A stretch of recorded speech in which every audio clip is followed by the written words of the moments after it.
గోదావరి నది పైన రెండింటి పైన తెలంగాణ రాష్ట్ర ప్రజలకు రావాల్సినటువంటి వాటా గురించి, పూర్తి చేసుకోవాల్సిన ప్రాజెక్టుల గురించి దృష్టి సారించి ముందుకు పోతా ఉన్నారు. వారు చేసినటువంటి టీఆర్ఎస్ వారు చేసినటువంటి తప్పిదాలని బహుశా మీ అందరికి కూడా తెలుసు. ఆ రోజు శ్రీశైలం డ్యామ్ పైన ఉన్నటువంటి జూరాల శ్రీశైలంకు మధ్యలో రాయలసీమ లిఫ్ట్ ఇరిగేషన్ కట్టడం వల్ల ముఖ్యంగా నాగార్జున సార్ లెఫ్ట్ కెనాల్లో ఉన్నటువంటి రెండో జోన్లో ఉన్న ఖమ్మం జిల్లా ప్రజలకు ఇబ్బందిగా ఉంటుందని,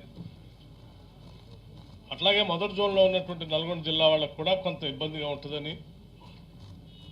పదే పదే వాస్తవ పరిస్థితుల్ని ఆనాటి కాంగ్రెస్ పార్టీ పెద్ద ఎత్తున ప్రజల సమక్షంలో మీడియా సంస్థల నాయకత్వంలో వారి మధ్యలో కూడా ప్రజెంటేషన్స్ ఇవ్వటం కూడా జరిగింది. మరి నాగార్జున సాగర్ లెఫ్ట్ కెనాల్కి వచ్చేటువంటి ఈ మేజర్ కెనాల్లో రోజుకి నియరింగ్ అబౌట్ 1 TMC నీళ్లు డ్రా చేసుకోవడానికి అవకాశం.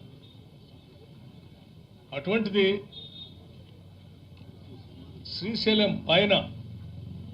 పర్ డే 11 TMC వాటర్ని డ్రా చేసుకునే కెపాసిటీతో ఏపీ ప్రభుత్వాలు ప్రాజెక్టులు కట్టుకుంటా ఉంటే వాటిని ఆపకుండా సహకరించినటువంటి టీఆర్ఎస్ పార్టీ వల్లే ఈరోజు రాష్ట్ర ప్రజలకు ఇబ్బంది ఏర్పడేటువంటి ప్రమాదం ఉంచుకున్నాం. ఆ రోజు ఇక్కడ ఈవెన్ పాలేరు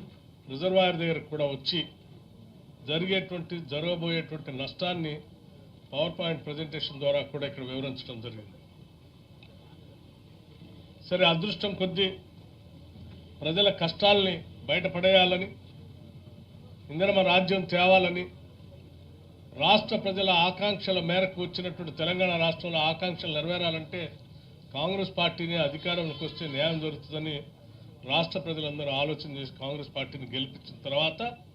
ఈరోజు కాంగ్రెస్ ప్రభుత్వం ఆ తప్పిదాలన్నింటినీ సరిచేస్తూ రాష్ట్ర ప్రజలకు నష్టం జరగకుండా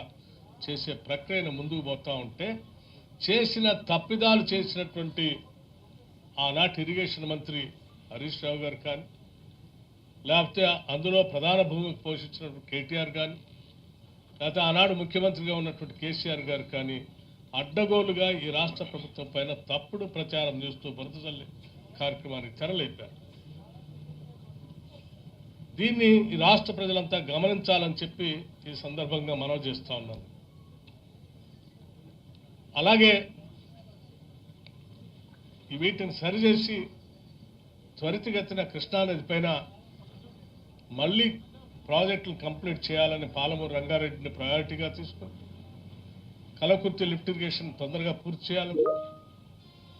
నెట్టెంపాడు, భీమా, కోయల్ సాగర్ లాంటి ప్రాజెక్టులన్నింటినీ కంప్లీట్ చేస్తూ జూరాల, నారాయణపేట కొత్త లిఫ్ట్ ఇరిగేషన్ కూడా తీసుకొని, జూరాల, నారాయణపేట, కొడంగల్ లిఫ్ట్ ఇరిగేషన్ కూడా తీసుకొని కృష్ణానది జలాల్ని ఎంత పెద్ద ఎత్తున తెలంగాణ ప్రాంతానికి వీలైనంత మేరకు ఎక్కువ మొత్తంలో తీసుకోవాలనేటువంటి ఈనాటి కాంగ్రెస్ ప్రభుత్వం చేసే కార్యక్రమాలు ఈ ప్రాంత ప్రజలకు మేలు చేసేటువంటి కార్యక్రమాలుగా ఉన్నాయి. మొన్న గత సంవత్సరం పెద్ద ఎత్తున వరదలు వచ్చి ఇక్కడ సాగర్ లెఫ్ట్ కెనాల్ సంబంధించి పాలేరు బయట నుంచి ఉన్నటువంటి తెగిపోతే కూడా యుద్ధ ప్రాతిపదికన వెంటనే స్పందించి పరిశీలన చేసి దాన్ని మరమ్మతులు చేయటమే కాకుండా ఈరోజు నీళ్లు వదిలిపెట్టుకుని ముందుకు పోతా ఉన్నాం. ఈ రకంగా ఈ ప్రాంత ప్రజల రైతుల అవసరాలను దృష్టిలో పెట్టుకుని ముందుకు పోవటమే కాకుండా వారు పండించినటువంటి పంటకి పెట్టుబడి సరైన సమయంలో పెద్ద మొత్తంలో ఇవ్వాలనేటువంటి ఆలోచనతో రైతు భరోసా పేరు మీద మొన్ననే ఇప్పుడే శ్రీనివాసరెడ్డి గారు చెప్పినట్టు కేవలం 9 రోజుల్లో 9,000 కోట్ల రూపాయలు,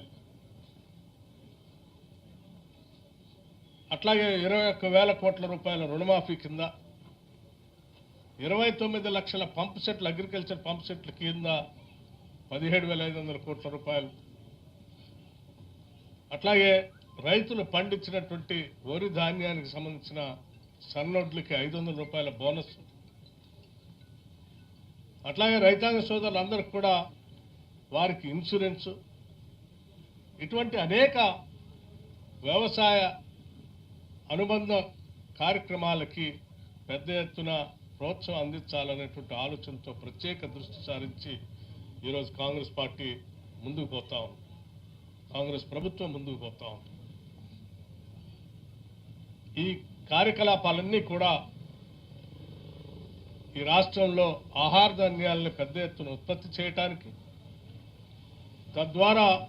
ఇది తెలంగాణ అన్నపూర్ణగా విత్తన భాండాగారంగా కూడా తయారు చేసే ప్రక్రియకి కాంగ్రెస్ ప్రభుత్వం ముందుకు పోతుందని ఈ సందర్భంగా మనవి చేస్తూ, చేసే ప్రతి పని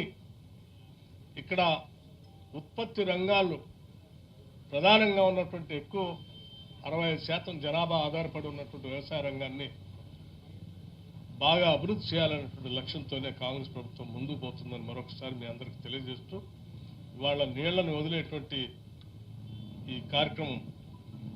ఆ అదృష్టం ఈ రాష్ట్ర ప్రజలందరూ మాకు ఇచ్చినందుకు వారు మరొకసారి నా హృదయపూర్వకమైనటువంటి ధన్యవాదాలు తెలియజేస్తూ